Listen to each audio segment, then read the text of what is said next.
him, and then I want Okay. to talk about some other characters. And Okay. Mike. Okay. Michael is not a physicist. Okay. Um, and Michael should have spoken to me before he went on, the show with Jesse Michaels. Now, I spoke to Michael. I communicated with Michael after I watched it, I guess late last night. I communicated with him by text message.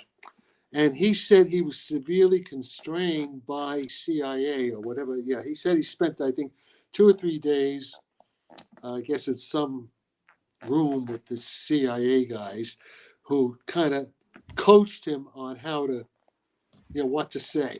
Okay. And in yeah, particular, what I didn't like about Michael's, he said that. yeah, he told me that. Uh, Yeah, it and doesn't surprise me. No, yeah, it doesn't because it was typical kind of, like say mostly he said nothing, right? Or he Yeah, said just thing. He said things that everybody kind of interesting. Monroe Institute. Okay, the interesting things he did say. Uh, yeah. He thinks he well, he believes in remote viewing. He's going to go to the yeah, Monroe Institute and take yeah, remote viewing classes so that he yeah, can. yeah, and yeah, I CIA is into that. I Now, thought it was interesting that he said his mentor, the guy who got him into all this, is Paul Moran. yeah, yeah, but and of course I know Paul Moran. I was actually Ron Bindolfi, me and Well, Paul knew Moran. him. He's dead. He's dead He's now. dead. He's dead. And I must say, okay, Paul. Okay, yeah, okay. There's a whole other thing we could talk about that. Okay, yeah, we should. I know a lot about that. Yeah, I didn't know that it was Paul Moran who first met him. Paul Moran also kind of, I think, mentioned Tim Ventura actually back many years ago. Um, Yeah. okay, let me just say a few things. Mike is part of the intelligence community, and CIA's John Ramirez vouched for him. Right at the beginning, you saw that. Yeah. And by the way, Ramirez is a real guy, but Ramirez admitted he's not a physicist. He's not qualified to talk about physics. He is qualified to talk about, but he is an experiencer. He and Jim Simivan, right? The experiences, Yeah. along with I guess Kit Green, all these guys. And I am too. I'm an experiencer also. Right. So there are interesting things about Moran. First of all, if you look at Moran, he's genetically enhanced. He's genetically enhanced. Look at him. That's not steroids.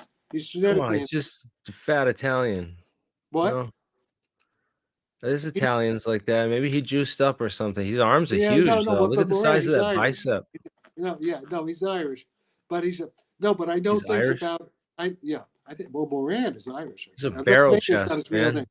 Yeah. Is he Well, wearing a whatever. bulletproof vest underneath that? No, no, it's not a Collared bulletproof. shirt? No, no, it's just that's him. It's bulging. And Like, that was about 2 years ago. That's 3 years ago.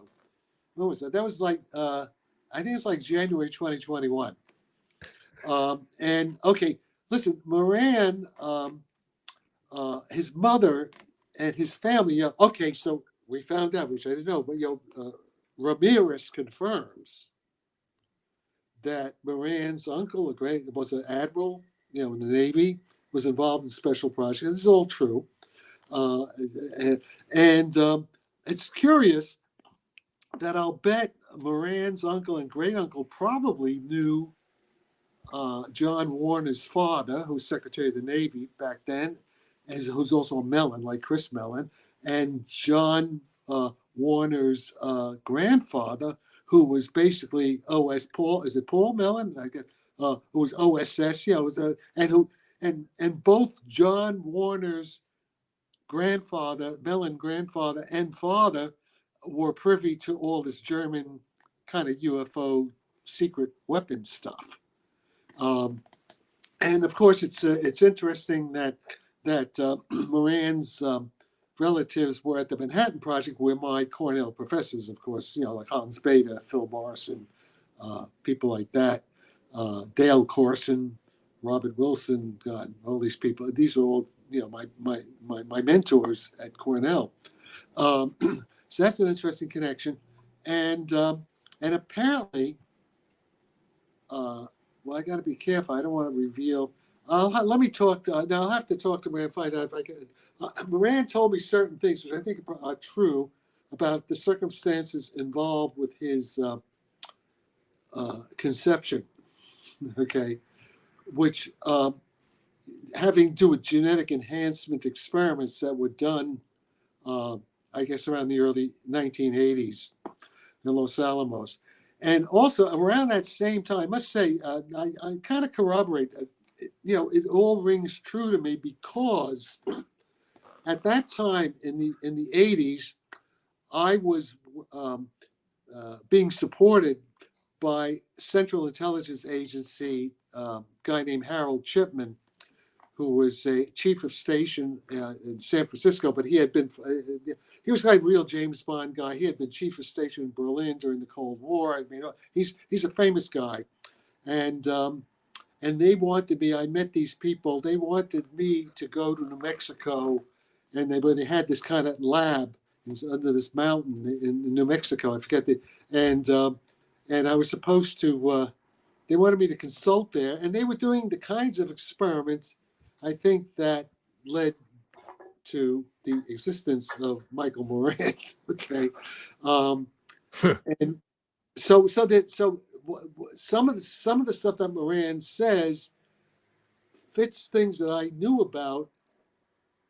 That it kind of hangs together. And then, of course, now most of what Moran said on that interview is kind of like like diplomatic talk. It sort of says things, doesn't really say that much, and I think that's because he was coached not what to say. And what I didn't like, what Mike said, was when he gave, and he told me that the CIA told him to do this, even though he knows it's not right. Okay, when he said the party line is that this technology of the UFOs is a million years ahead of our technology. Not true. I've solved the goddamn problem. I mean, No, it's not true. What did you think about the bismuth stuff though? With that he talks about with the other isotope of bismuth? Does that have anything? Well, I don't know. I have to see that. That's the same.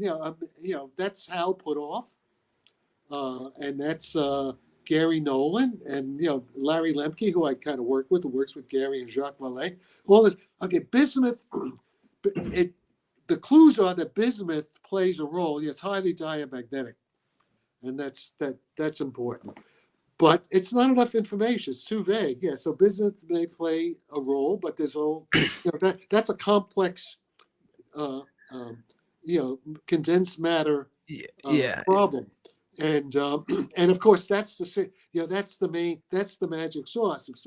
If one finds out exactly what kind of metamaterial to make, which will probably have bismuth in it and other things as well, and how to structure it properly so that it does what I think it should do.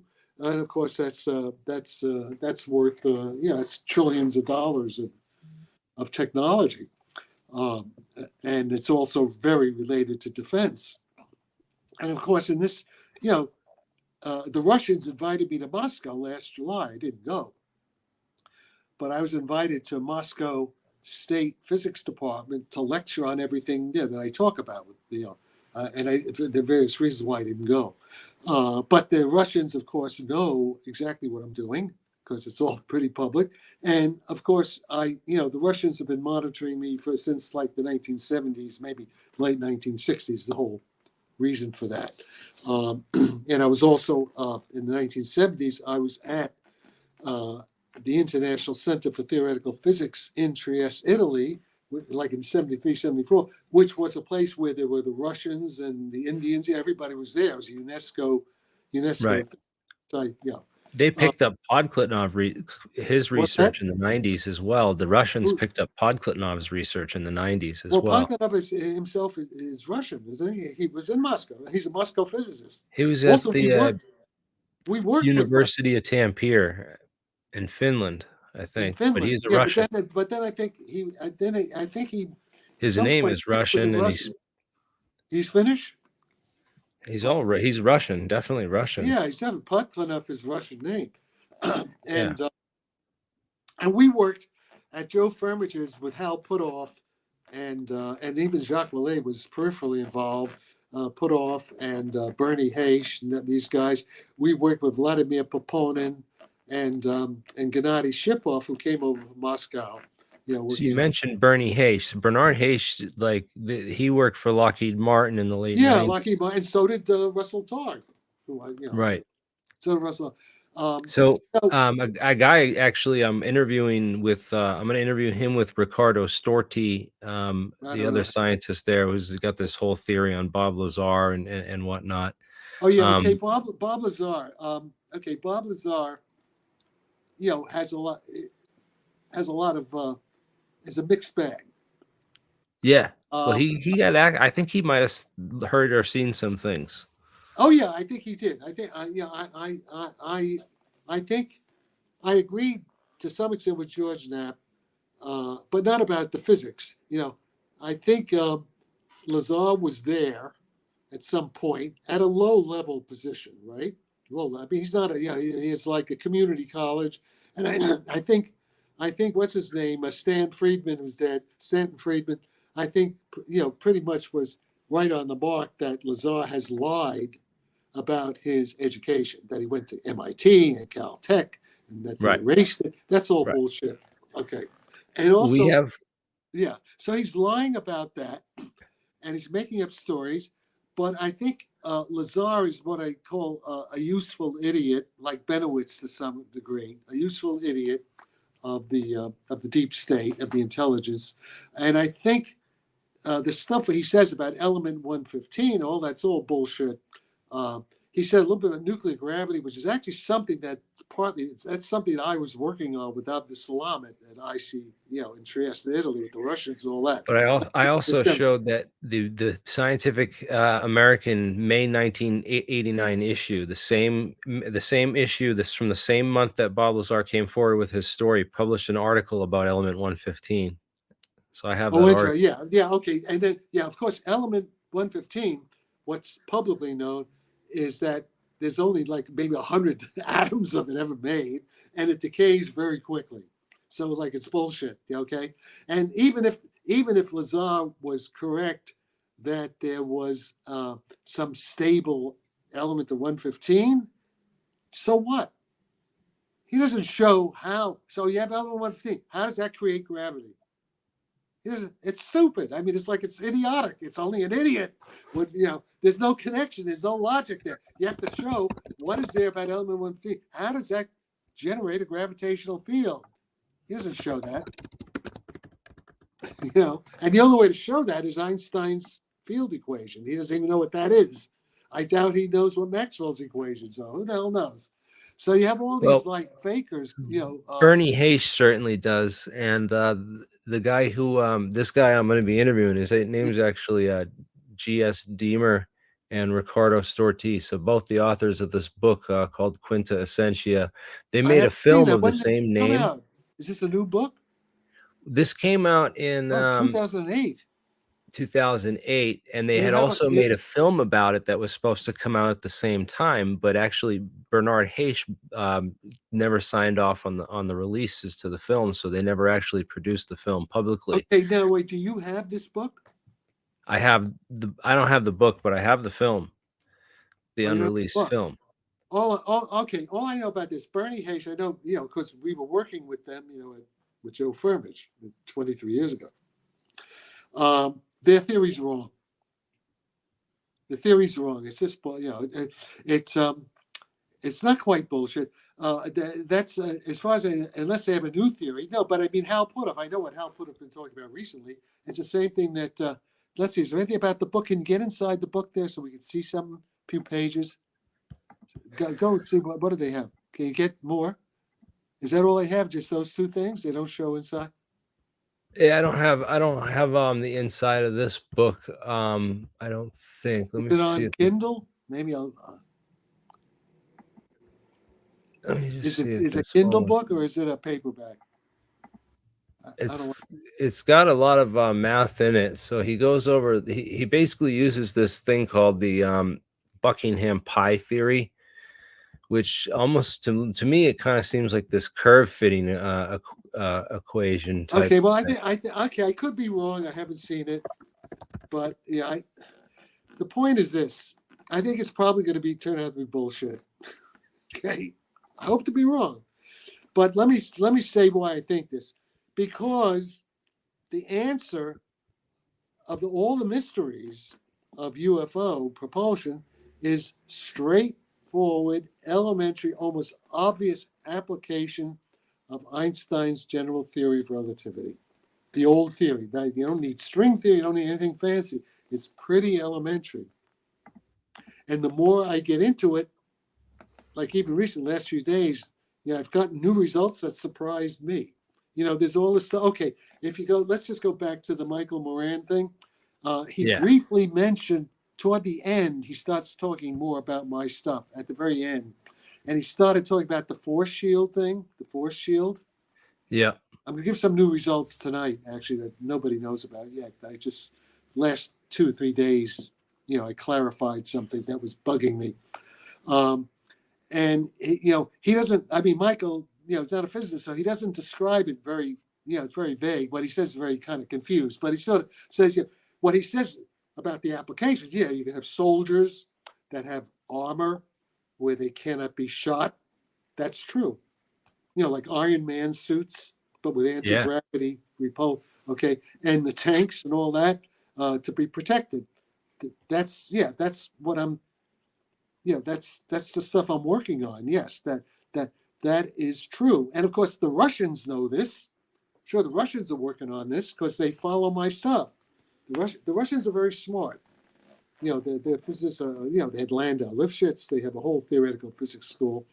And even the Iranians are good in this. The Iranians in Tehran have a very good physics department in Bohmian physics, which is part of the Bohmian version of quantum mechanics, which is an essential part of what I do. So, and it's the other interpretation than the Copenhagen interpretation. Yeah, it's better than the Copenhagen. If you only have the Copenhagen, you don't get it. You can't understand UFOs. Nope. Copenhagen is incomplete. Einstein was correct when he said the Copenhagen is incomplete. The Einstein board debates. Einstein really won it. But he was also wrong on the quantum mechanics because not only does God throw dice, he throws them where you can't see them. No, that's bullshit, too. Actually, I don't. That's a side issue. Let me say. Let me stay on track on this.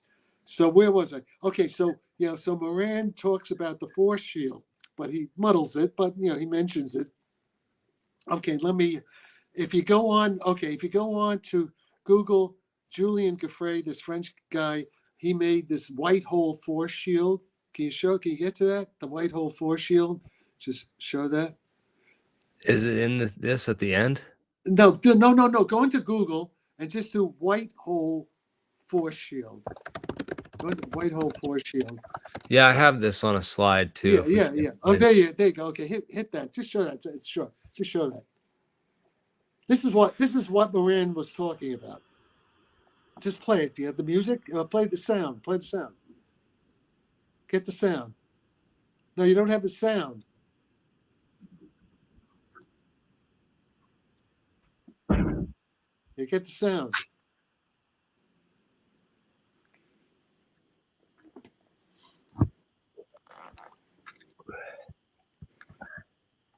Yeah, how come you can't play the sound on it? Play the audio. Yeah, I don't know what's up with the audio. It's just got music. No, because you have it muted. Just hit that there. You got it muted. You got it muted there. No, I didn't. I unmuted it. It's the I have to stop screen and I have to share the window. All right, okay, forget it. Okay, that's not okay. All right, but let me just make a point. The white hole. You see the white hole. At that point, I realized I don't need that. I don't need the actual white hole. This has to do with what I call horizons and general relativity. It turns out, like a white hole is like a black hole. It's very hard to make artificial black holes or artificial white holes. White hole is just a time reverse of the black hole. It's like anti-gravity rather than gravity. And a black hole is like a cockroach motel. Everything gets in, nothing gets out. To first approximation, without quantum mechanical Stephen Hawking effects. And the white hole would be just the opposite. The white hole, everything can get out, but nothing can get in. So since nothing can get in, it'd be a perfect anti-missile, force shield. Okay, yeah, that's sort of it. Now, but it turns out, here's the thing, though. It turns out I was able to make a very simple Newtonian physics, Newtonian gravity limit of Einstein's field equations using a trick I learned from Kip Thorne. And, what I'm able to show is if you put in practical numbers like a real device, for example, Rick Doty, I know Rick Doty is controversial, but Rick Doty, when he talks about the Cardinal 3 UFO, I know that's real. I know that's real because I have independent corroboration. I know that's real. So I stick in the numbers that Rick Doty provides. It's not, I can't get a white hole horizon. It's not a white hole. But I realized that I was asking the wrong question. I mean, a white hole would be nice if you could do it. Because if you had an artificial white hole horizon embedded inside the metamaterial fuselage of the ship, if you had that, not even a nuclear blast could get through it. It would be impervious. It would be nothing could get through it. Okay, because it Think about re-entry shields, Elon. Now your tiles keep falling off the damn SpaceX. No, but forget. That's a whole. That's a whole other thing.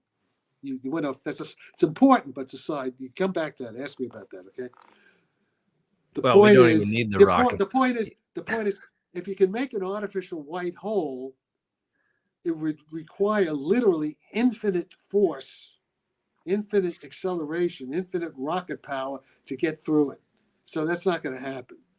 But I realized I was being stupid because you don't need. That's like the ideal. I was trying to, I was being too simple-minded.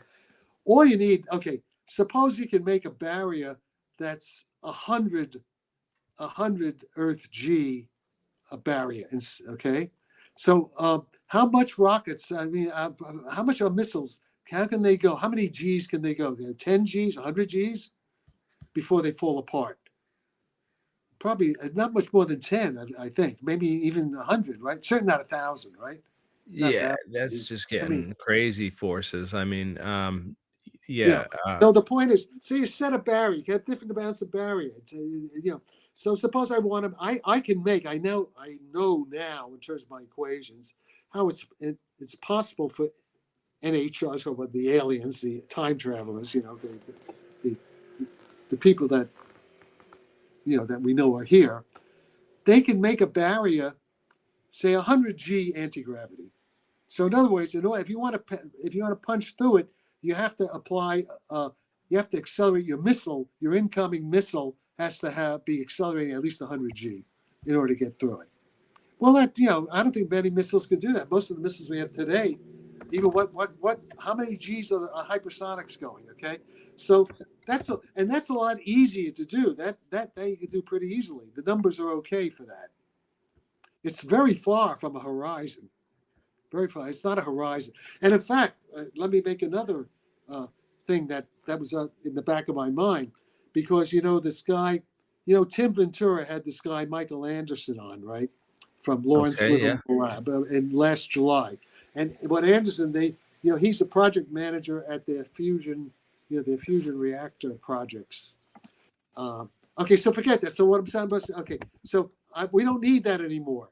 That slide's obsolete. You could do it without that. You could get the same practical effect pretty much, but without actually needing an actual white hole. That was too extreme. That's the extreme ultimate case. It'd be great if you can do it, but I don't think you can. Maybe NHI, maybe they know how to do it, but we don't know how to do it. But I know how to do something almost as good. Not quite. In other words, you have to trade off. There's a trade-off in engineering. So the point is this. I now know pretty much how we can make armor. Okay, look at the tanks. Look at the tanks in Ukraine, right? Let's go into what's happening in Ukraine. Who did you say was on Tim Ventura first? I wanted to find that. Michael Anderson. Michael Anderson. Michael Yeah. Okay. Anderson. Oh yeah, I didn't finish that sentence. What do you think about Michael Masters? Oh, Michael. Exactly. I support him 100%. Michael Masters came to the same conclusion I've come to, but by a totally different science. He's an evolutionary biologist, okay? He's an evolutionary biologist, and he comes to the same conclusion, which I have the physics that's supposed. So we are two independent PhD level scientists in different fields that have converged to the same conclusion, and that's good science. That's good physics and science in general. So I support Michael Masters 1,000% because he agrees with me. Yeah. Okay. So, but I never finished on Anderson. Anderson has been testing. Anderson is proposing to build a $250 million machine, which partly will test my explanation of UFOs. And what I was going to say there, he's going to make a warp. He proposes to make a warp bubble. This is when I get back to the black hole and the white hole stuff. Is this Tim Anderson? Anderson, let me. Is that Anderson? No, this is 10 months ago. No. That's not the same Anderson. No. Is it on? This is Michael G. Anderson. Michael G. Anderson in July of 2023. Michael G. Anderson, July 2023. That's the wrong Anderson. But let me finish the thought now. Okay, look, we have to stay on track here. Okay. Yeah, sorry, I'm trying to find this. Everybody has attention deficit disorder, including me, by the way. What I want to say is Michael Anderson is going to make a warp bubble in his machine, a warp bubble that's 1/10 millionth of a cubic meter bubble, in volume. And it's going to have an acceleration field of 16,000 G, 16,000 times the Earth's gravity. So the question is that a black hole? No. It's still like 100 million times more power you need to make an actual little black hole. And even if it made a black hole, that black hole would quickly evaporate into radiation because of the Hawking radiation. Okay, and the tinier the black hole, the faster it evaporates. So it'd be no big deal anyway, even if it made it.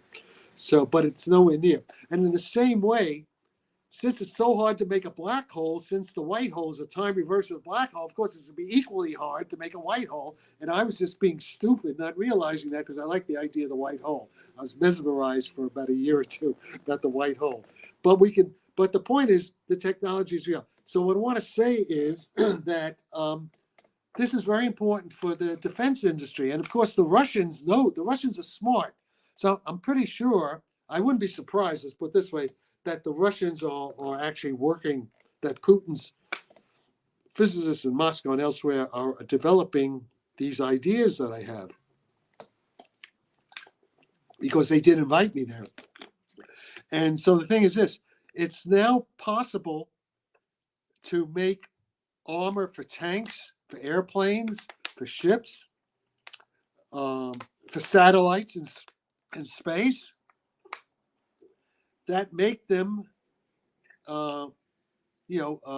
impervious to any kind of missile attack. It's like super Kevlar. You can put the tank, the armor so you can have these tanks in the battlefield that nobody can stop them. Okay, look what's happened now. Right now, tanks are obsolete. What the Russians have proved in Ukraine is that the Abrams tank, first of all, our Abrams tank is a piece of shit. You know why it's a piece of shit on the battlefield? The Abrams tank is a piece of shit. It's a scam. It's a scam from corrupt generals in the Pentagon. Because what they did, they put in 1,000 horsepower jet engine in there, in the Abrams tank. The Abrams tank is so hot, it runs so hot, that if some kind of cable wire, a fuel line gets too close. It's so hot it just glows for their radar. It's like as a gleaming target. That's retarded. That's right. That's right. That's right. And so that's a big, and also it only runs about 8 hours. You know, it consumes a lot of fuel. It's a big infrared target.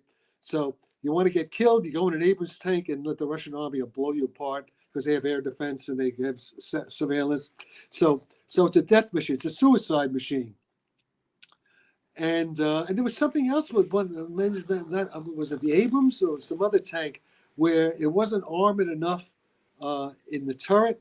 So if even a grenade launcher hits it in the right way, the whole turret blows up because it keeps the ammunition in. Some stupid design. Maybe that wasn't the Abrams. That may have been a French tank. Sounds like a French tank. But also the German, is it the Leopard tank? That's a piece of shit too. And the British tank is also a piece of shit. And then we have, the British. I hate to say this because I'm an Anglophile. I'm in London a lot of the time. The British military now is a Monty Python joke. I think who says this? He was either Colonel Wilkerson or maybe it was Douglas McGregor or Larry Johnson, one of those guys, former CIA guys like Ramirez and Simi Van. He says like a Monty. So they have the British Defense Minister, Lord, right now, I forget his name, Sprague or something. No, it's not Sprague. In any case, they go on this nuclear submarine in the British Royal Navy, and they try to launch, a nuclear missile, and the thing isn't done. It just drops. It's like somebody said that it's like they need Viagra. It just couldn't. Right, and that goes along with their brand new aircraft destroyer. The engines don't even work. It couldn't even get out of harbor. Yeah, that's true. The aircraft carrier too. Their aircraft carrier. What people aren't talking about is the fact that they can't even, the U.S. and the U.K. combined, the supposed naval powers of the world, can't even fend off these Houthi Yemen, of course, like gang ragtag, like rebels. They don't even own the whole country. They don't even control over half a country of Yemen, the poorest country in the Middle East, and we can't even defend our shipping against that. That's true. And also, by the way, Kevin Day, Kevin Day. Kevin Day was the radar officer on the Nimitz, reported with Commander Fravor. Kevin Day reported the original incident with the Tic Tac. Kevin Day just today sent an email. He said he's in touch with Navy people on the ships. All this woke business bullshit that Lloyd Austin, who's a complete incompetent asshole, shouldn't, and corrupt asshole, this Lloyd Austin, with the woke and the DAI and the affirmative action, all this bullshit, that real soldiers and real sailors, they don't want to join the American military anymore. They can't, because they don't want to put up with this nonsense. So we have an incompetent military right now under Joe Biden's thing, an incompetent military. And here we're threatening Russia. Russia will wipe the floor up with us. We have no defense. We have no defense. Yeah, they're going to, and yeah, the war that he started in Ukraine and the war that he started in Israel too that was all the weapons that he left behind in Afghanistan when he pulled out of there. But Joe Biden, yeah, and the point is, they claim Putin started the war. No, we started the war. And actually, the war was started already by Victoria Nuland under Obama, who went to Ukraine in 2014 and who engineered the coup d'etat against the Ukrainian president who was supportive of Putin. Okay, it's a mess. It's just a mess. Everything.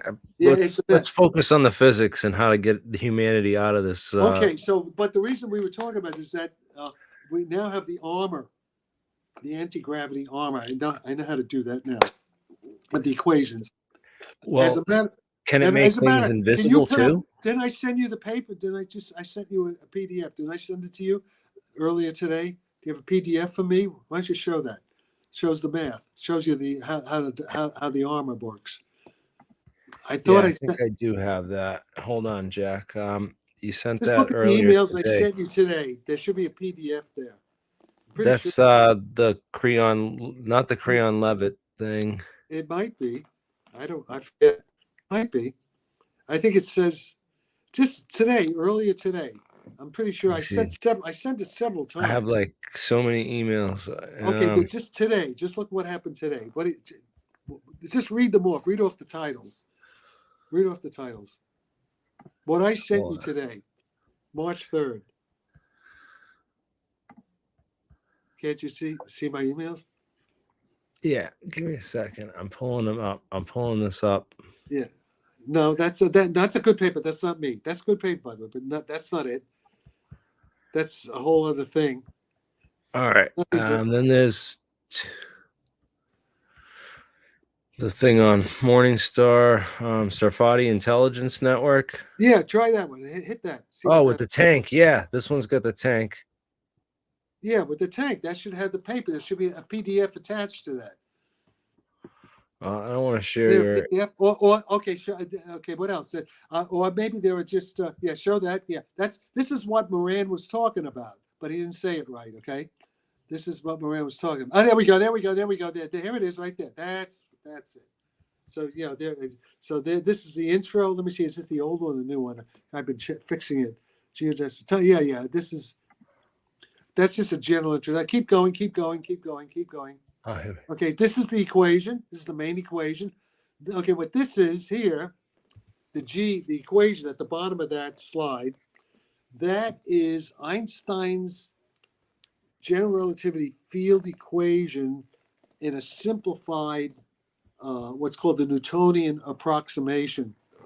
That is for, it's it's not the field equation, but it's a corollary. It's what you get from the field. This is the acceleration field from a gravity potential phi with this additional S factor that Lawrence Livermore wants to test. In the Lawrence Livermore test, S is 10 to the 32. It's a pure number. It has no dimensions. It's just it's what's called electromagnetic susceptibility, or what's called the relative electric permittivity. Actually, it's a square, the relative electric permittivity. Why is it 32? That's like Avogadro's number? No, much bigger. The Avogadro's number is 10 to the 23. This is 10 to the 32. Oh, they're switched around. Sorry, I'm dyslexic a little bit with the math. All right. But you see, this is the formula for G. Is S the Sarfatti factor? Yeah, I call it the S field, Superman field, super field. It's susceptibility. Has to with susceptibility in many if you go into Richard Feynman's lectures on physics, volume 1, volume 2, the susceptibility. It's what it is physically, it's the response of the real electric charges, say of the metamaterial, to an incoming electromagnetic field. It's it's the polarization, like electrical polarization.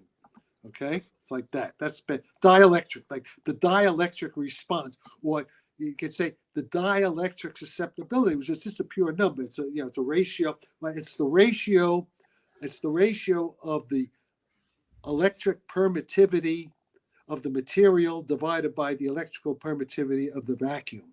The electrical permittivity of the material is from the real electric charges, and the electric permittivity of the vacuum is from the virtual electron-positron pairs inside the quantum vacuum, all that kind of stuff. So this is standard physics. You got to know some physics, okay?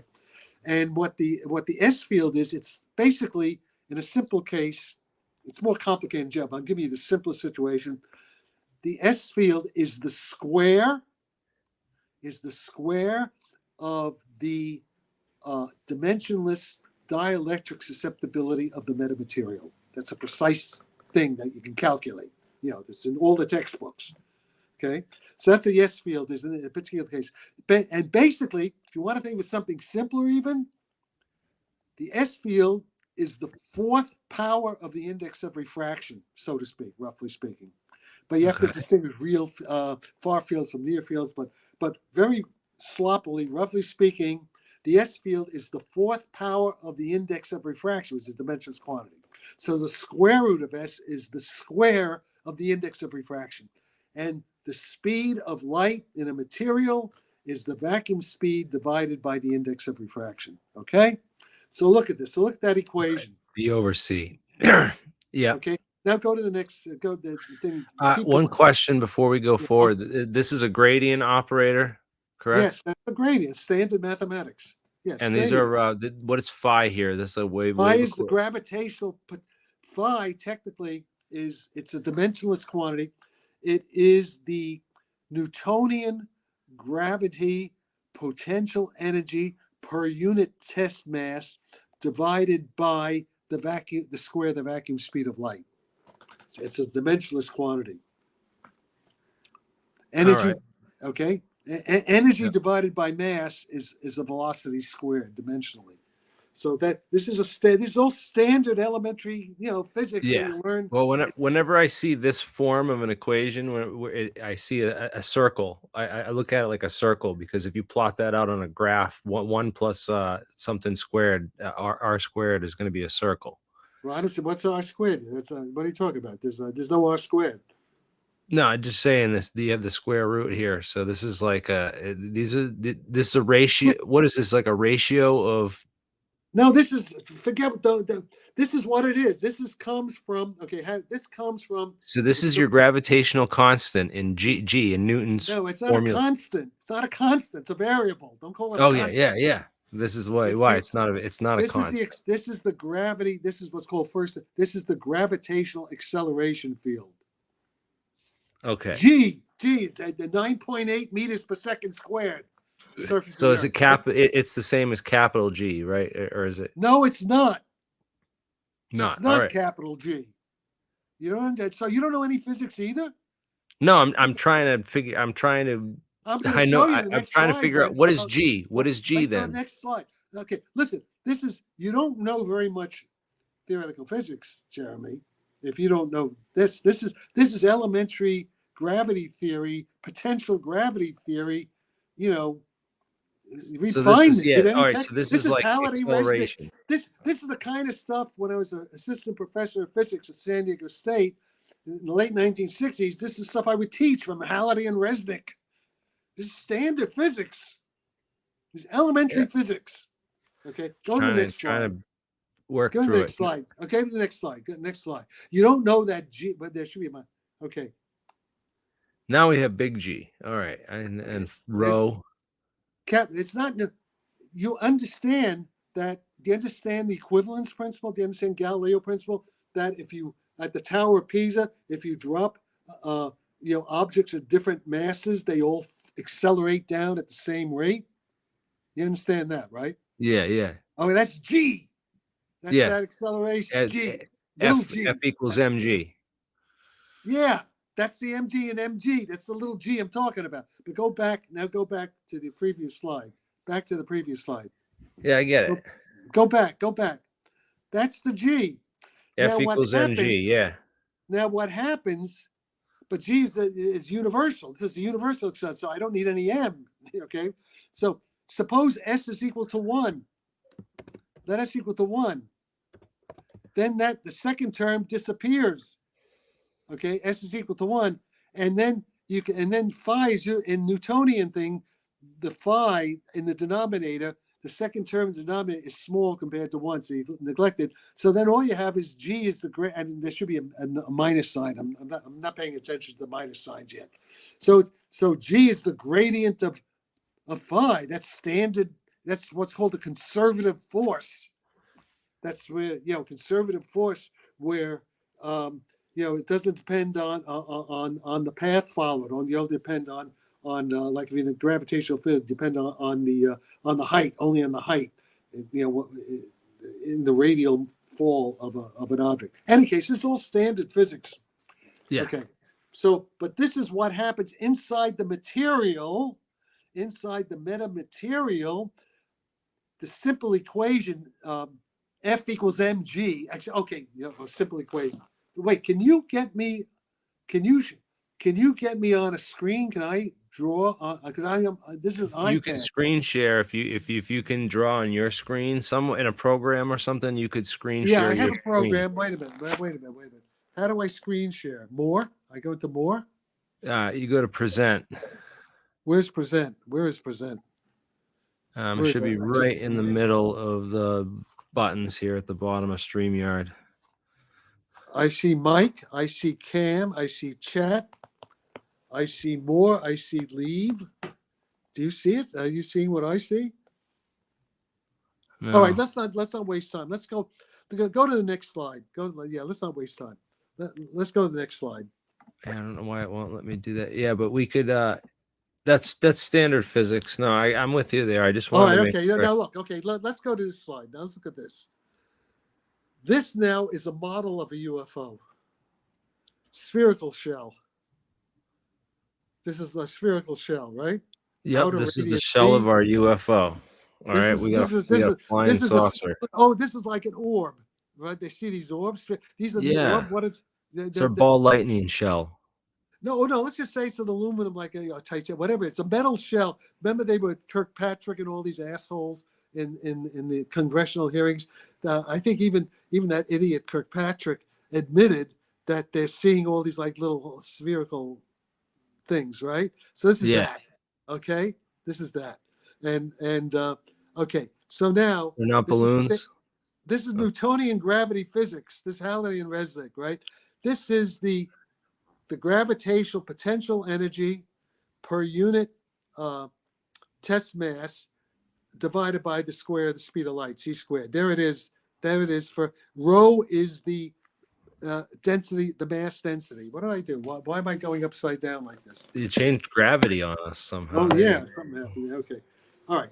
So there. Okay, and now and okay. So now the thickness is delta. So look, here we go. The bottom line. This is the basically, let's go just call it the gravitational field, the gravitational potential field. Okay, so gravitational potential field is Newton's G times the density, the mass density rho, times Yep. the inner radius times the thickness divided by c squared. Now, one thing to remember is that G rho is the square of a frequency.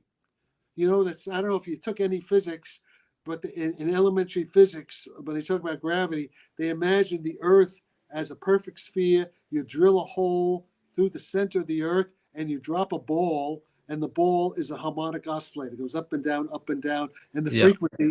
frequency is G rho. Okay, so it's a frequency squared.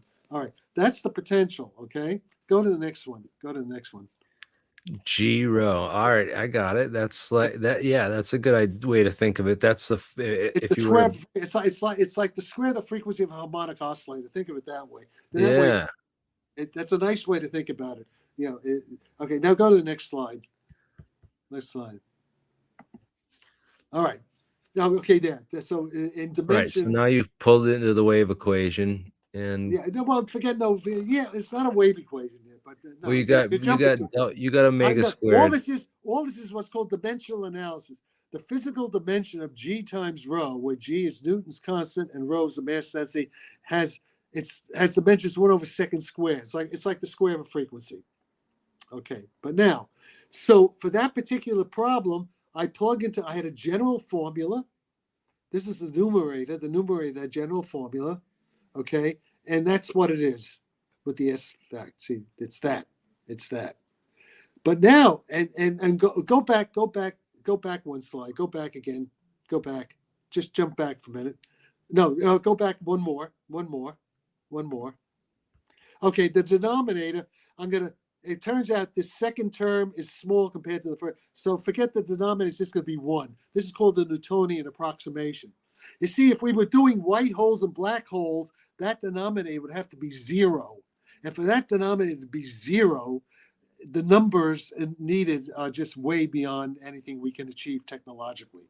But I realize I don't need. See, that was the white hole. The white hole is a singularity when the denominator is 0 and the thing blows up to infinity. That's an infinite acceleration. Except it's going to be anti-gravity, repulsive force, not attractive force. All right, so go back. So this is like where physicists just assume pi to be 3, and we just take a Fourier series expansion and drop. No. You're jumping. No, it's not anything like what you said. Nobody's ever seen this formula before. This is a Sarfatti original. All that the unimaginative physicists know, they just know. They know. No, go back. Stay where it was. Right on the formula. Sorry. They know S is 1. Okay, S is 1, and so the second term is 0, because if S is 1, the gradient of a constant is 0. The derivative of a constant vanishes. So all physicists know they know if they're Kip Thorne and they're relativistic physics, special relativistic physics, then they know G is c squared gradient of phi divided by 1 plus 2 times phi, with s is 1. Square root of s is 1. They don't know about s. See, that's what they don't know. You're Right. seeing this like, That's the standard formula is without S in there, and you've added the S in there. if you make s equal a constant 1, you get the standard formula of Newtonian mechanics, of Newtonian gravity physics. Yeah. And in vacuum, s is 1. In vacuum, s is 1. Okay. So, and this is the example.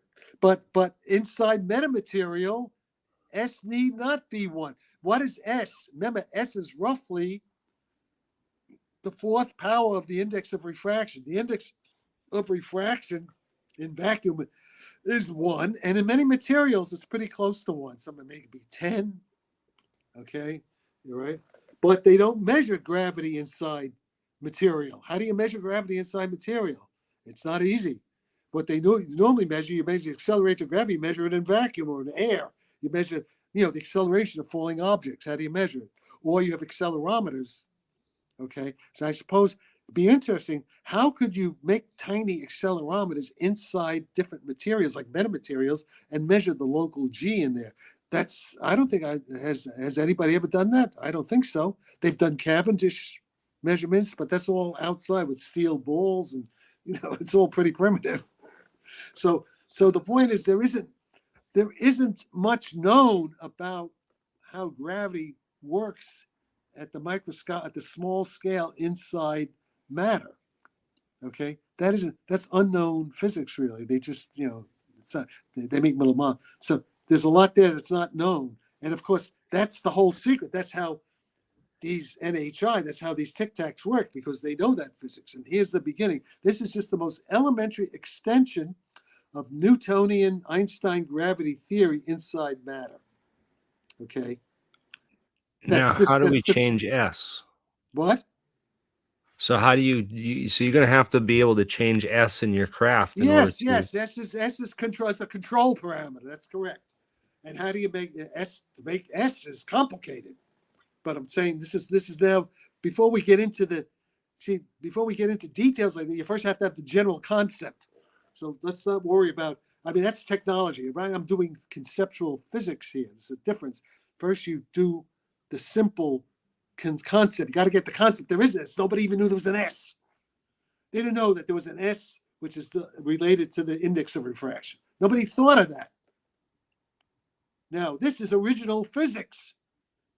This is not some schmuck, unimaginative hack mind repeating what he read in a textbook. This is original work.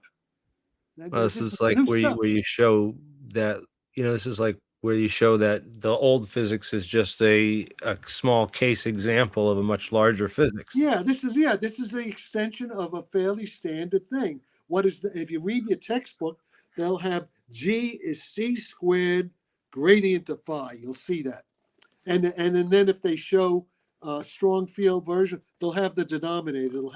They'll have G is c squared gradient of phi with a 1 plus 2 phi down there. That's the I should have had a square root. Wow. I made a mistake. That whole thing should be square rooted. Okay. I hope that some scientists will watch this and get something. But you want to know? Yeah. Okay. But I'm glad I did this, because I wouldn't have noticed I'm missing my square root. I made a mistake, and I just forgot to put it in. So this is good. I'm glad I did this, because I got to now fix that. There should be a square root there. Oh, good. That's why I'm picking it apart. I'm trying to, Yeah, that should be the square root. That should be. I do know physics after all. I found your mistake. Yeah. No, I found you didn't find. I found it. Okay, good. I helped you. But the point is, the reason I didn't notice it. The reason I didn't notice it was because I said, it's equal to 1 anyway. I neglect that term, so the square root of 1 is 1. So it's not going to make any difference to the original thing. So that's a typo. Got to fix that. Yeah, but now you have to credit me as a co-author in your paper. but I will say that I was also here. if I wasn't screaming at the Durham, if it wasn't screaming, and by the way, it's interesting, nobody else noticed it. I had to correct my own mistake. It wasn't like some of these assholes like Eric Davis. He should have right away come in and said, "Hey Jack, you see, you don't even know what you're doing. You should have had a square root there." But he didn't know enough, or any of these guys who looked at, they didn't know enough physics to see. I made it. Yeah, it was a stupid error. It was just, it's a type. I meant to draw square root, and I forgot to do it. And then and then since I don't need it anyway, it slipped my mind. But so that should be a square root denominator, but it doesn't matter. So let's go down. Let's go down to the essential point. Let's go down the essential. Okay, go next slide. Okay, right here. Yeah, no. One up. This one. Stay there. So the point, we don't need the denominator. We don't need the denominator. So then, what's A here in this? So this is just the numerator. A is the radius of the shell. Okay.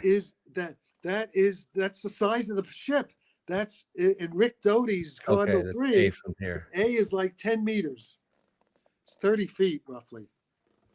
8 meters, something. Yeah, it's like 10. It's like 35, maybe 30 feet. Maybe say 10 meters.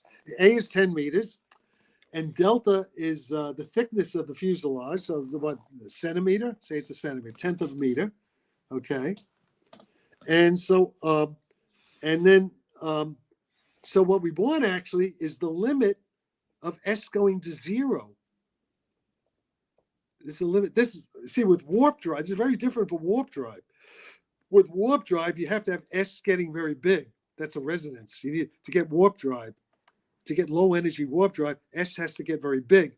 But to get our anti-gravity barrier, say if the thing is hovering at the Skinwalker Ranch and Travis Taylor is standing under it, because it's anti-gravity, it has a blue shift, and that causes radiation, that ionizes the radiation, and Travis Taylor gets a case of mild, hopefully, it's a good thing he wasn't under it that long. He didn't die like Hiroshima, but they got sick. A bunch of the guys and also that's where Kit Green from CIA gave the blood samples to Gary Nolan at Stanford, because those are all these guys who got too close to these things where it's anti-gravitating and causing radiation sickness. So they're getting sick. So this stuff is dangerous. You can make a weapon, right? I can make an anti-gravity weapon beam. You can make it's a bomb. You can make an anti-gravity blue shift bomb if you want.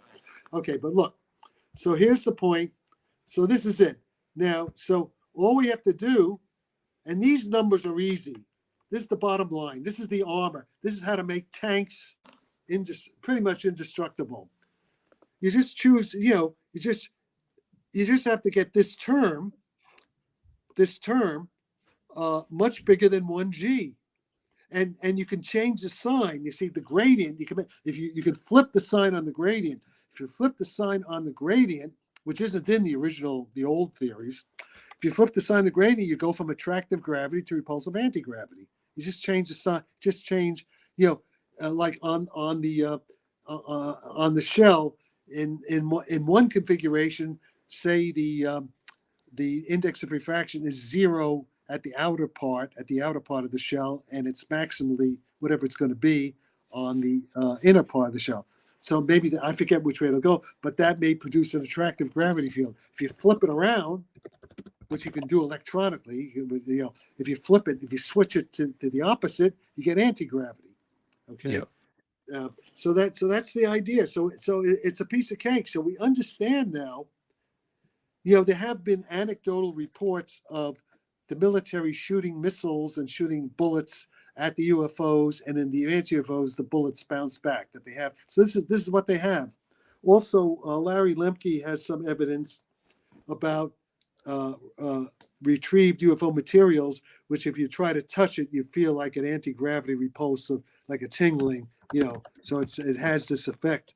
So so there we are. So thank you. I got to go fix my square root. Yeah, no, that's fine. I found a mistake. I found a mistake in my equation. I forgot to put the square root in the denominator. And one so thing I want to do. So yeah, if you want to go, that's fine. I want to get in. I'm gonna go off this Michael Moran thing. I want to go back to that real quick. Okay, do you have a quick question? I mean, Moran. Okay, Moran he's a spokesperson for the stupid part of the intelligence agencies. They're trying to confuse people. Okay, that's why what he said at times didn't seem to make much sense, right? Yeah. But he said certain things that did make sense. Well, that's the What thing is is, disinformation is truth wrapped in a bodyguard of lies, right? So some of what he says, yeah, he's trying to say things, but he's constrained by, number one, he doesn't know enough physics to say it properly, because he should have been coached by me before going on. Except he said the CIA told him they don't want the truth known about this. They don't want it known. So who knows? Because it's the blind leading the blind. The guys in the intelligence agencies are a bunch of assholes. They're stupid. yeah, it's crazy because his boss was Paul Moran, and I thought that was interesting because Paul is like he's got this great resume, awesome resume. Okay, Paul. Let me tell you, Paul was the real thing, but first of all, Paul was a physics idiot. Paul didn't know. Yeah. Paul was a ballistic. He was a missile guy, and I think he knew how to shoot a missile and how to plot the trajectory, stuff like that. But he didn't understand general relativity. He didn't understand gravity. He had a very superficial understanding. And I know Paul very well. He's a nice guy. Nice guy. Yeah, he's a super nice guy, man. But like, But for this guy, he's his not a resume was absolutely incredible. But he like bombed on APEC, man. He like, and I was like, just like, there's so many better physicists, and like, the information he was putting forward seemed like it was all disinformation. It's like he talked to his bosses at DARPA, and they were like, "Listen, this is what you got to do." The problem is, let me tell Like you. he was nervous or wasn't the normal info that you would do, sort of thing. Like, someone like that would have a presentation that they're comfortable with. They're fluent. This guy worked on like all these projects that I wanted to ask him about, and he did a whole like hour on like UFO nonsense and crazy remote, like it was like all the most out there stuff. You mean the same thing that Mike Moran was talking? Yeah, it's like some of the stuff was, I was just like, come on, man, like like this is not okay. But when was this? When? Paul Moran, it was like one of the first ones. It had to be back in like 2020, 2021. Like, okay, but he was already dying then. He was already sick, so he made. Yeah, it was right before he was dying. And I was like waiting for this tell-all deathbed confession where he was going to be like DARPA this and that, and it was like, okay. Listen, I spent a lot of time arguing with Paul Moran. He knew Newtonian mechanics. Yeah, he knew electronic. He knew missile system. He knew weapons. And he was a soldier. He was a soldier. So he's kind of like Louis. Paul Moran was kind of like Louis Elizondo. Okay, but I don't know if Louis. But I mean, Paul Moran knew certain things, but he didn't know the kind of physics required, like what I'm talking about. He didn't know any.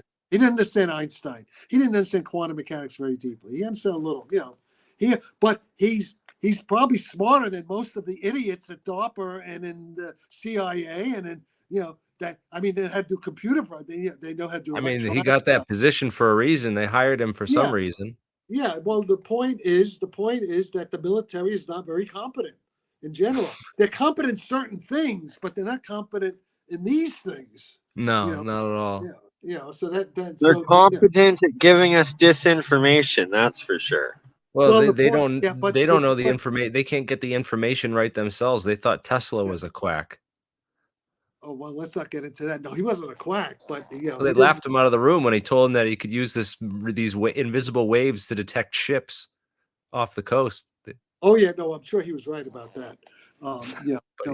We do that now with every radar system. Yeah. No, of course. Okay, that's a whole other thing. I don't want to get into much into Tesla. I know, but I want to go now.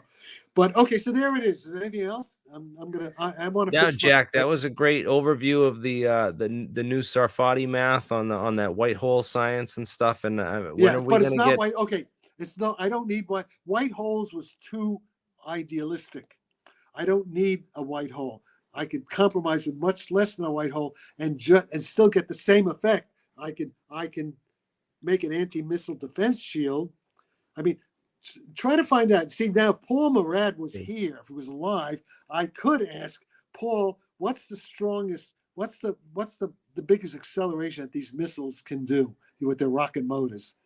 What's the Yeah, you biggest have to find acceleration? that, and then He what would the know that. He would probably know that. So or whatever the it is, acceleration of a blast.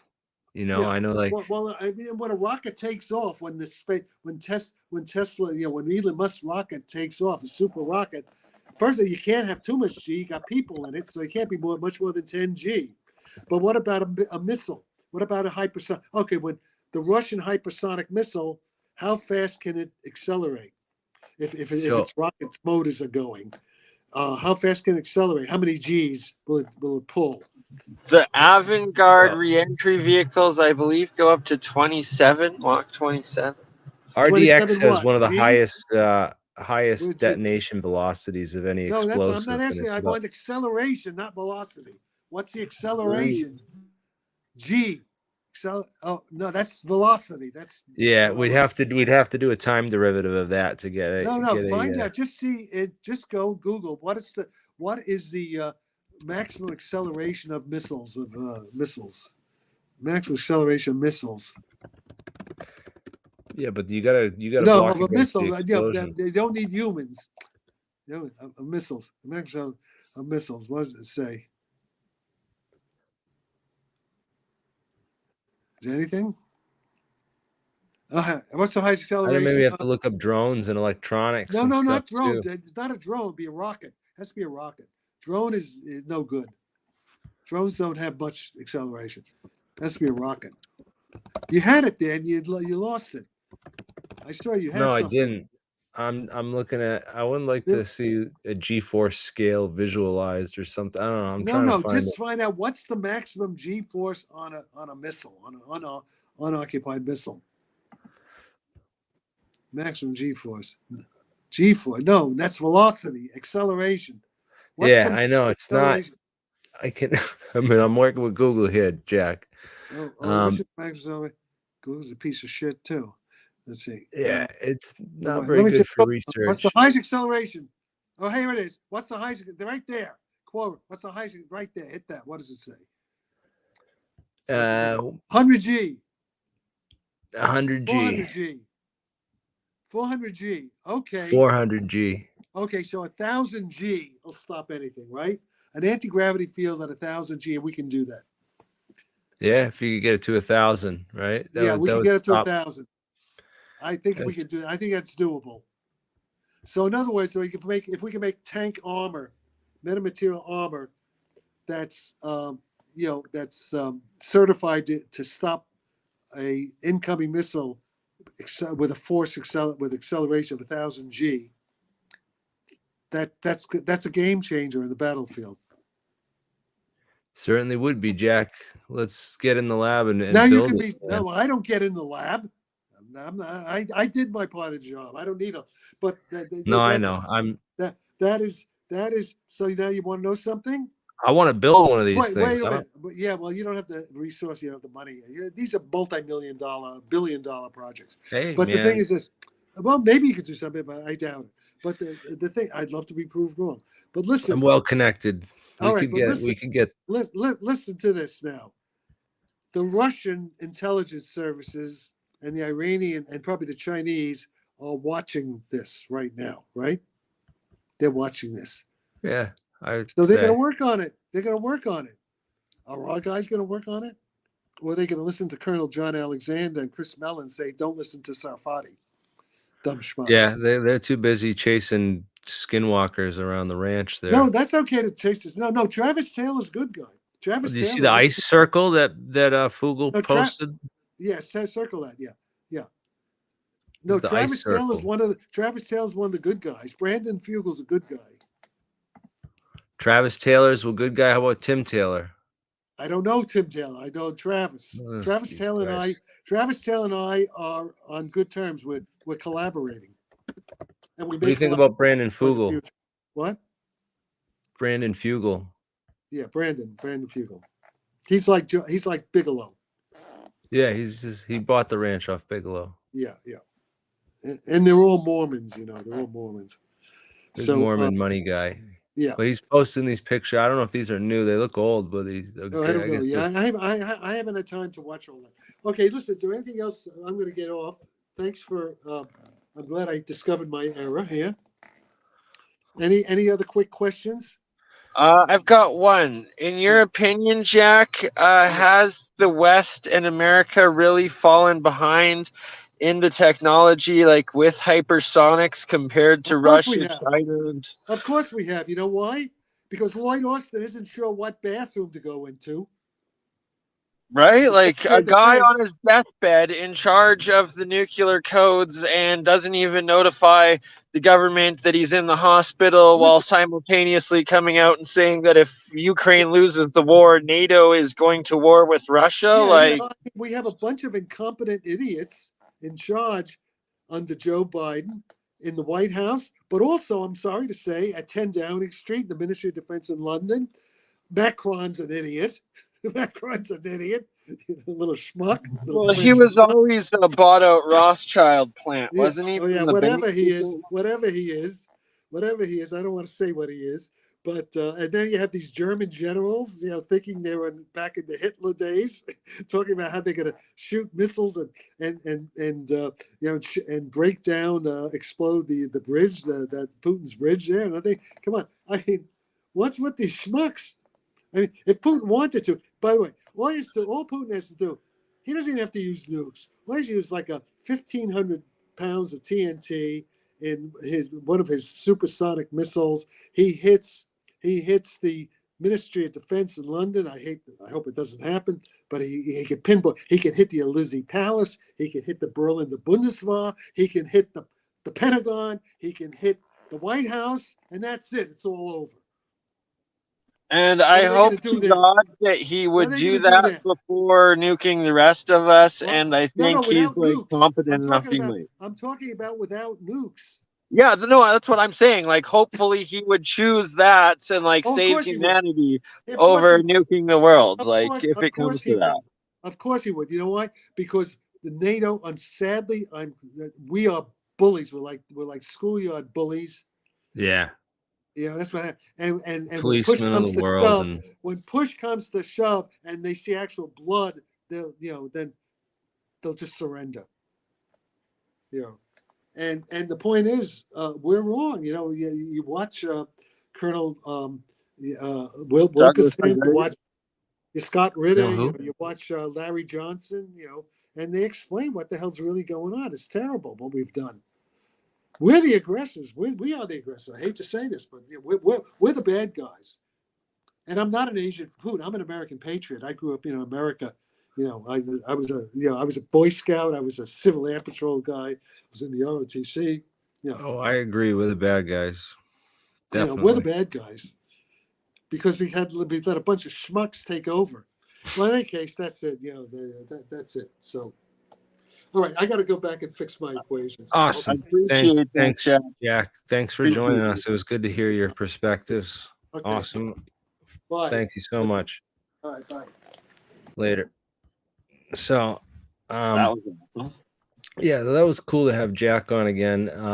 So back to all this stuff. There's a couple things that I wanted to talk about. Project Unity, who also posted that Mike Moran interview, he posted this video here, which that is interesting. It shows that there's these laser weapons that won't affect blue. And really? Oh wow! So this gives credence almost to the Hawaii fire. Yeah, that's what they're trying to say, man. But there's something weird about this. And someone mentioned that the blue cloth looks like it's wet, which it kind of does. And it also looks like it's giving off steam. And also on all the other things, he leaves it focused on one spot for a long time. But on the blue thing, he doesn't leave it really focused on the same spot for like a super long time. But then again, he doesn't, it doesn't take much on the other stuff to light up as soon as he moves it. Yeah, that's burning it. That's weird. But then there's people are pointing out the blue umbrellas weren't burnt, the blue cars weren't burnt, and the houses with the blue roofs weren't burnt. Well, yeah, if it's a UV laser and it's blue, then it affects it differently, I guess. Absorbs or deflects it somehow. Well, blue things are blue because they reflect all the blue light. The other Yeah. things are a different color because they Yeah, it's absorb those reflecting the colors of light. UV then. That crazy. So We're I don't gonna know. It's that definitely deserves being tested. That deserves being tested. it deserves being tested. It definitely deserves being checked. To look into. But yeah, you also notice that he doesn't stay focused in a single. Well, he kind of does there, but it kind of almost heats up for a second at the end there as he pulls away. But it almost looks like you can tell that, and then the creases in the cloth too. It looks like it's wet because you see steam coming out the creases. So you look at where the creases are, it's like air pockets, and the steam starts coming out here. It As it does heats kind of up. look like there's moisture though, or it could be glue or Well, that's the something only one. next to There's a good each way of to them. find out. It looks like Yeah. one of those. I found a company around here that does this. That has one of these lasers for cleaning rust off of auto body. And I'm going to call them tomorrow and see if they'll help me run this experiment. Because all I got to do is, pay them for like an hour to go run down there with a couple different color, Yes, like please. microfiber rags. Just get a couple different microfiber rags, and we'll run this experiment, live. That way I can test it and make sure that the blue cloth isn't wet. Because that's certainly curious, dude. That is, and that would be something else. Yeah, Real the science. lasers do sound awesome. They have an amazing sound to them. But yeah, if it doesn't the blue spectrum, man, and then like you got to change the color of your roof, dude. You got to get a blue metal roof. Bada Yeah. bee, bada blue. Hey, Ashton, sorry about the other day, man. I've been going through a lot of like stuff. I was supposed to go over there onto Alien Addicts podcast with you and Keemster, dude. And I totally lost track of time and what was going on that day. So I do apologize for that, man. I'm sorry I missed that. We got to do it again. Set that up sometime. I'd love to host all of us again sometime too, if you can make that happen. Yeah, man. I gotta do more. I have all these And ideas. shout out to Mark Soko. We got to have him on with Ashton as well, and they just did their Ashton's Hard Truth episode podcast together. He had Mark Falcon Space on. I looked up these lasers, and they're like 10 to 20 grand. So it's not worth buying one just to run this experiment ourselves. But like I said, I can get at one of those places to probably do it. It was what I'm going to try to do. But yeah, I thought that was worth mentioning anyway. As far as these ice circles go, it almost looks like you could take like a puddle of water, frozen water like that, and you could take a can of butane and spray the butane out, and it would freeze everything, and then the butane will just evaporate. It comes out super cold, like you could freeze your, like they could. It comes out like super freezing cold, and then it all evaporates. So it'd be one way that you could create ice. I don't know. That's what I thought of when I saw it. I thought it was a weird thing. The other thing was, maybe it's a UFO landing, and that's what it does. It freezes the stuff. And the other point I was trying to get out with when Jack was on earlier, that Riccardo Storti and his co-author here who will be joining me later this week, hopefully, providing Riccardo's health is okay. Riccardo is dying of cancer right now in a hospital in Australia. So prayers are with him, and that he's able to make it on and get the information recorded and shared and open sourced. Yeah, I'm hoping that he comes through with this info. He's got some new stuff on Bob Lazar, and I don't know. I wanted to see what Jack and some of these other guys who are really good with the math think about his math. Because to me, it just looks like this whole Buckingham Pi theory is just curve fitting stuff, and you could hit any point you wanted and just adjust in the curve fits. So I just don't know if I what to believe with regards to this, but Riccardo did send me a whole big thing, and I should share this real quick. I'm gonna find it and bring it up first. Yeah, so he sent me this email, and let me share it. It had he has this whole thing that he goes over into the Bob Lazar. You know, he did this whole presentation on the Bob Lazar physics of this, what he thinks the isotopes are, the gravity A wave, the gravity B wave. And I mean, I've looked at some of it, but it just looks like he's got a video up here. I'll share that in the description if people who want to go check that out. But yeah, I'm going to have him on later this week. I don't want to spoil it, but he's going to be on later this week to talk about this whole theory. And of course, Project Gravitaur is coming out soon. In 2024, I don't know when exactly it's coming out, but it's coming out soon.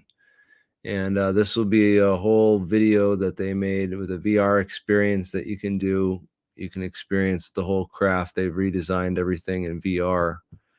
The hangar down to the all the stuff with Bob Lazar. So anyways, you having the guy on talking about that a while ago. They wanted to get Luigi, tried to get Riccardo on, and Riccardo's been talking to Luigi.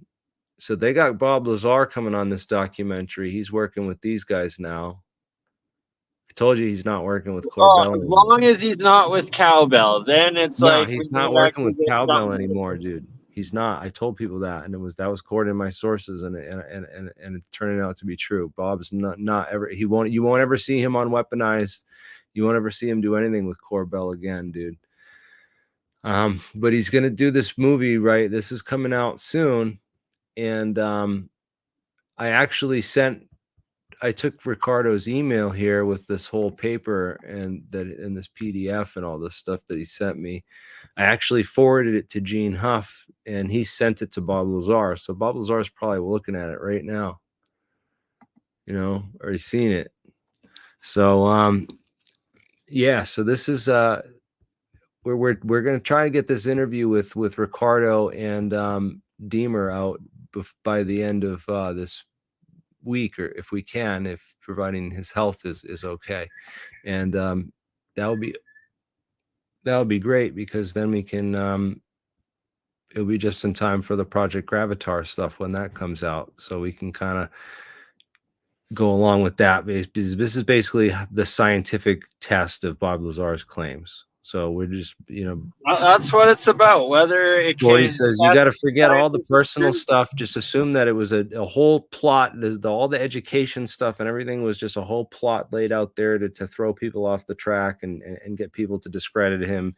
And we'll just go look at the pure science and focus on the science. And if we focus on the science, because all of the personal shit is irrelevant if the science actually adds up, right? Yeah, if the science turns out to be legit, and element 115 makes some anti-gravity or something, or whatever, if there's a stable isotope, that would it would all be over, man. It's all about the science. So that's the evidence. That's another thing I've always thought about is, like, if even like Saturn, Jupiter, especially our star, our sun, but like it's a small star, that there are masses in the galaxy, even our solar system, that could have elements, heavier, denser metal elements like that could exist stably within them. So, maybe it's just a higher dimensional thing.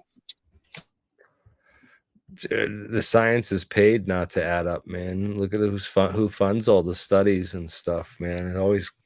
It's Hey, I'm not saying I believe anything. I'm just giving a possibility. I'm saying I believe the science and it can be tested. Solar's all pissed off about the Bob Lazar stuff. He was like quiet for a whole hour during all the physics talk, and now that we're back talking about this, well, dude, our time's coming, man. We'll get you on a debate with Corbell one day, dude. It will happen. And and you can expose all these goddamn liars. But yeah, the whole thing, Riccardo's convinced, Gene Huff's convinced that it's legit, you know, that he still thinks the story's legit. So I don't know, man. We're gonna dig into, we've already dug into that story so deep and exposed so many holes and all that and all and everything. But yeah, I agree, man. It's the science is what matters. Maybe this is all just a big distraction, but hey, Riccardo's dying and he's a good friend of Todd's, and he's worked with a lot of these guys, like with Riccardo. Riccardo worked with Bernard Haish in that documentary, and the guy that I'm interviewing, Joffrey, filmed all that and put it all together. So it should be an interesting interview. This book is an interesting book if anyone's interested in actually getting Jeremy, it. there's someone in the chat saying if you share the link, they have a blue roof and can refute the claim with some evidence. Also, earlier in the chat, someone was mentioning they compiled a clip or a little video for you of the Edleed Scallon Coral Castle, and we're asking for a link to join if you're up for it tonight. If not, I know. Yeah, we'll do Coral Castle another night, man. I'm tired, as you can tell. I'm yawning and a little bit Sure, and I'm sleepy. driving as well, so yeah, definitely. Yeah, we'll save the for another Coral night. Castle. It's a whole nother topic, and we'll dedicate another show to that where we can put an hour straight on that, because people don't like to watch 2-hour videos, man. Nobody got time for that. So especially with all the deep physics that we just lost people with there in the middle. I'm sorry for that, those who didn't benefit, but for those who did, I'm so glad we did it. The schmuck factor keeps it entertaining, though. That's why Jack's great. The schmuck factor, yes, I agree, man. Especially when I started asking him questions. You know, I was just trying to see if, you know, the G was big G or little G, to make sure he didn't get that confused, you know, because there were other things that were like, all right, you know. That's what the scientific method is: scrutiny and passing it. But then he asked me about the physics, and I knew what, you know, the G was and what equation it belonged in, and the basics of it. So I mean, I know some physics anyway. The S is for constant. I never claimed to be a, you know, Dave Chester or anyone. You know, I'm not like one of these guys. I have a bachelor's degree. You know. Oh, I passed 3 semesters of calculus and differential equations, you know, like, so I got definitely not a dummy. Definitely not a total dummy, dumbass, but I agree with the comment for the laser and possibly doing a collaboration testing this blue cloth theory of styro. We need to get the laser master involved, dude. Let's contact him for sure. Anybody got his email or a way to reach out to him? Let me know. Send me an email. Go tag Styropyro. Come on, alien scientist for blue laser experiments.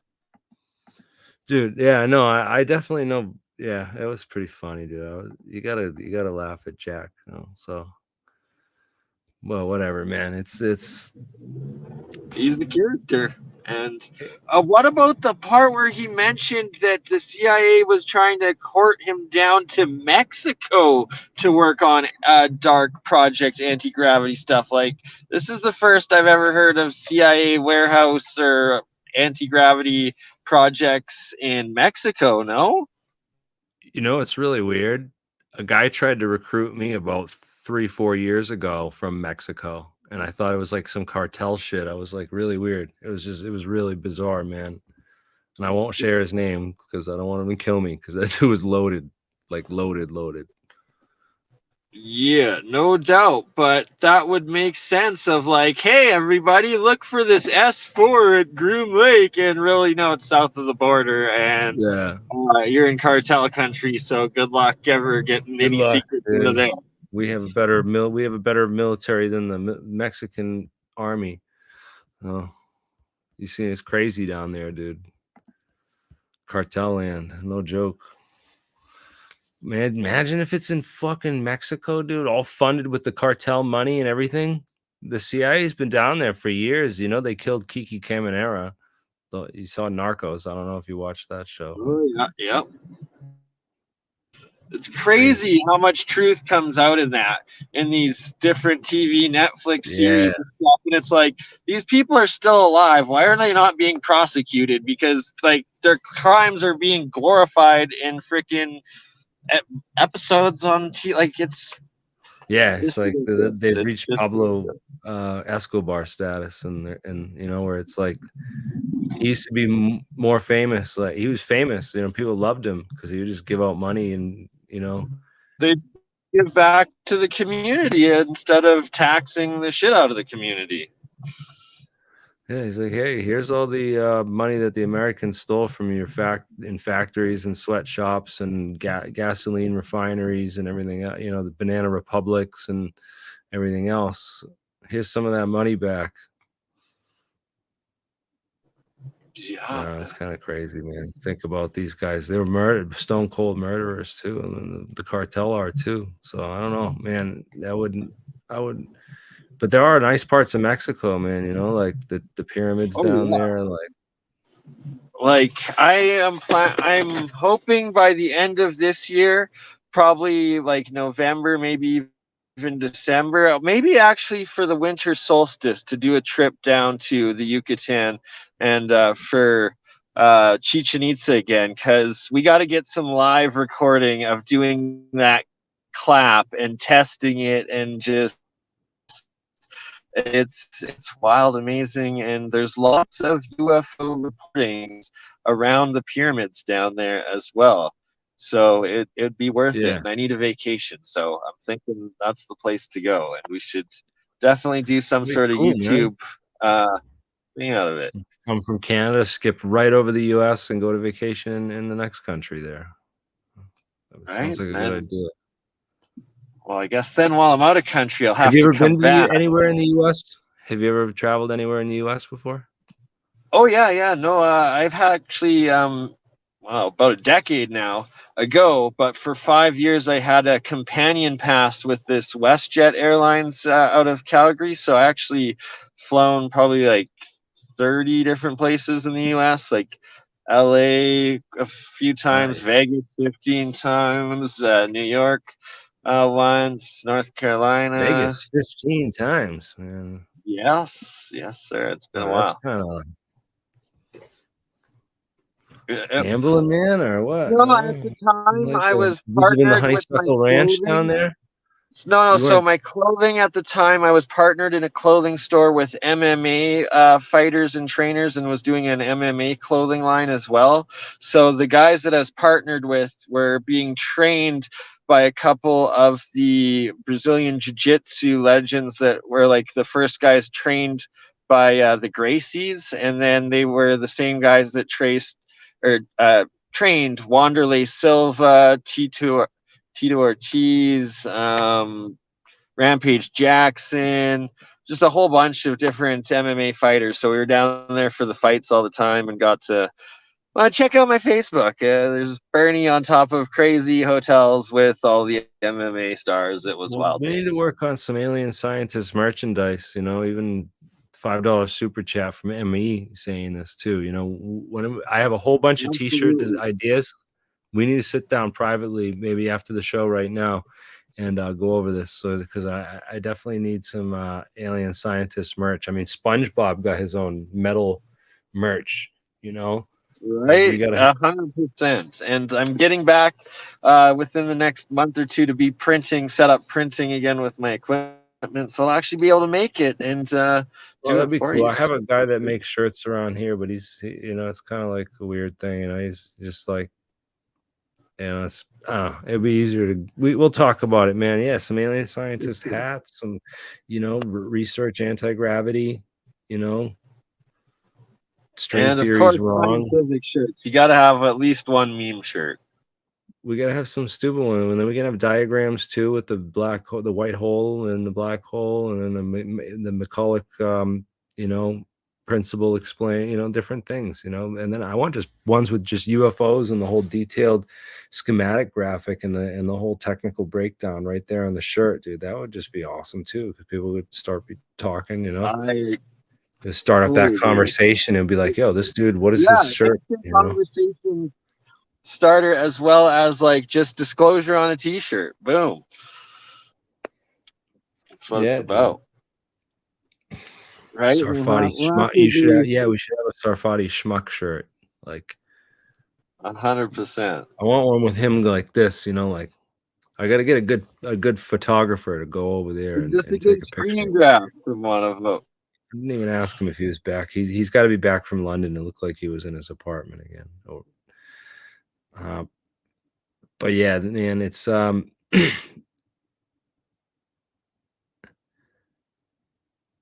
yeah, dude. I was just saying you could just go around making a bunch of circles, dude. Make big bucks. I could just take some. I could just get some cans of butane and make some circles. And like, I mean, circles are one thing. Let's draw some crop circles with like real crazy designs and weird messages in the ice, and take pictures of that and telling people like UFOs came and did it. No, I'm just kidding, dude. People are dumb. There's a lot of bullshit out there, and that's why I try to stick with the science and the real science. We gotta stick with it. That's what it's about. Memes and real science. I can't even show you what I'm working on. I'm going to show you after the show ends. So I'm going to end the stream here before we hit that 2-hour mark, so that we don't turn off too many people. Yeah. Thanks for watching. That was cool to get perspective, man. Like I said, I was not like impressed by Mike Moran, and when he said his mentor was Paul Murad, I kind of got like, yeah, as patient as Sarfatti. That's great, dude. That'd be great. Yeah, you guys are great. Thank you for having me, and I'll wait around till it ends. Yeah, man. Anyone else comes up with good ideas, post them here in the things. Yeah. Post them. Anyone else has great ideas for T-shirts and stuff that you'd like to see on the store, post them. We'll come up with a bunch of stuff. I want to get all these going. This will be great, dude. Thank you guys for watching, and awesome stream. Thank you, brothers and sisters out there. And yeah, I'm working on anti-gravity. We got this whole Gravitaur project going. We got these VEM drives. We got swirl effect generators. Like my buddy, Brad. Ooh, you just reminded me. I've gotten back in contact with Jason Verbelli. Just did another stream with him the other night on Friday, and we got to do another episode with him. There's a lot of good stuff in that. In that episode, I was showing a video of a Russian guy that reproduced just a basic serial design, and it's showing as it runs the huge cooling effects that it's having, and like that it's actually dropping the temperatures, which is proving part of what his claim was with that technology. Yeah, that'd be crazy. Yeah, if that would be awesome if it's taking energy out of the atmosphere and turning it into something else. That would be great, man. I would love to be able to. Right? Exactly the key point. We just got to keep plugging away at this stuff because. Yeah, it's not violating. If anyone figured this out at our national labs, which are all run and managed by the Battelle Memorial Institute, the same container organization that's held all the UFO file stuff since the 40s and the Manhattan Project, when they made the demon cores for the atomic bombs, for Christ's sake, these people would never ever let that out to the public. So we need to find this technology. It exists. It's all locked up in black programs. They have these DARPA fools on there coming on and coming out in the public, and they're told by the CIA to tell you this technology is millions of years more advanced. It's way too crazy, and meanwhile, it's just all basic stuff that they're working on right now. That's just out of the ordinary for most people, man. But it's just basic. It's taught at every college and university in the country, and it's all our tech, man, and it's well within reach. So guys, this has been an awesome time, man. Thank God for the internet, and hopefully it stays free, because we're going to continue to bring all this information and technology out there to the public. And thank God we live in a free country where we're able to do that still.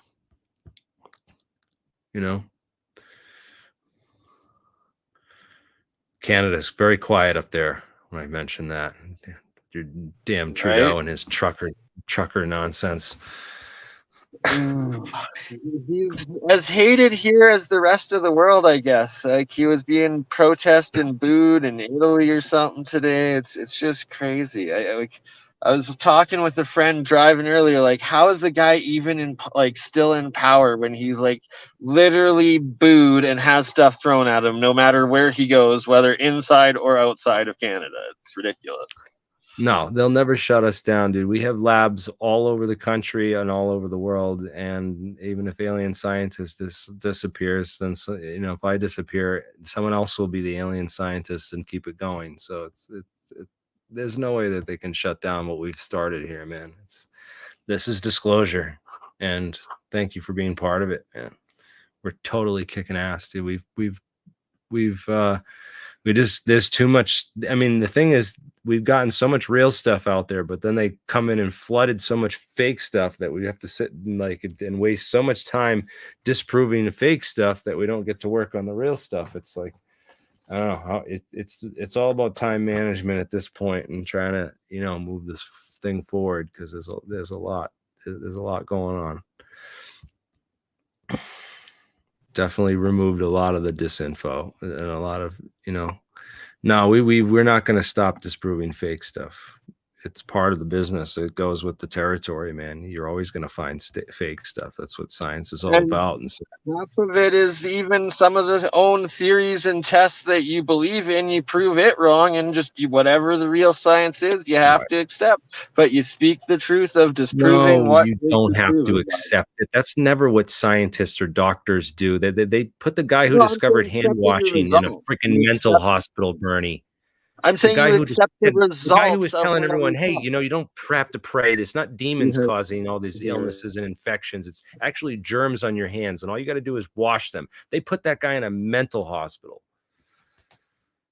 Anyways, I appreciate you all. I said accept the results of the science test. That's what I was saying. Not accept indoctrination. Never, ever accept that. Yeah, man, that's why we love it, dude. It's no longer guesswork, dude. It's all just technical nuts and bolts, man. And that's where we're at with it, because then you don't have to just say it's all a mystery and it's all, this ain't about entertainment, man. This is about getting us off this rock. This is about getting to heaven and not dying in hell. All right, so epic war we're fighting here, and thank you for being part of it. You guys are awesome. Once again, shout out to Bob Lazar, one of our top supporters here, man. You kick ass, dude. You're like you're like the man out in Germany there. I don't know what you're doing out in Germany, but to make all this money that you can just throw pounds at me every show. But keep it up. Keep doing whatever you're doing, brother. Thank you. Appreciate the support. You too, Emmy. Thank you guys. Have a great night, and we'll see you soon. I'll be back later this week. I got a couple interviews planned. So, all right. Thanks, Bernie. And thanks to your audience as well.